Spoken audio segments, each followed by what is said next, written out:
bilbilanii meesejii kaa'anii na arrabsanis jiru homaa rakkoon qabuan. An tokkoffaa arraban hin jaalladhaa nama na arrabsu nabe malee.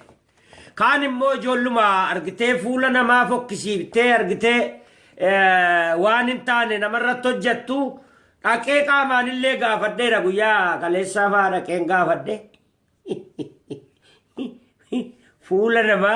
Fuula namaa ni baballeessu bette. Amma kiyya waan dhiisaniif duraanuu badaadha. Duraanuu fuula qajeelaan qabu.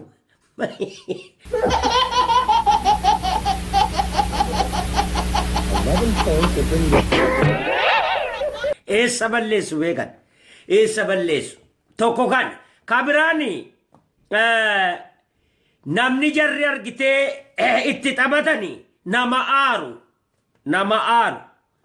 Anuu nama of aarsu eessa qabanii na aarsu. Tokko kana kanaan ammoo adde jara. Dhageesse? Mataa gadi gara mataa kiyya takkaa ol hin deebineen. Isa kaan mataa gadi gara galchu. Isa kaan miila ol gara galchu. Isa kaan waa hudduurra dhaabu.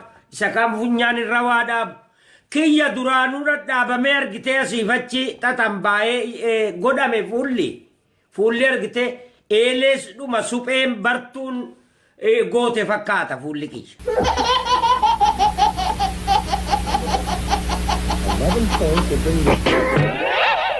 Kabiraani anuu ofittan qoosa natti qoosuudhaaf hin rakkatina nama tokkotu bilbilee waan naan jedhe yaabboo ati kunoo biyya qabbanaa keessa jirtaa amma ijoolleen asirraa nama arrabsitu tokko jirti ijoolleen kana keessaa siif illaati fuudhii naan jedhe jennaanini eenyu nu dhaggeeffataan jedheen.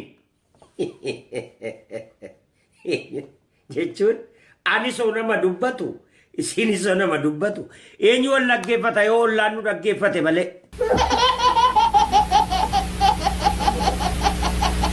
Phone to bring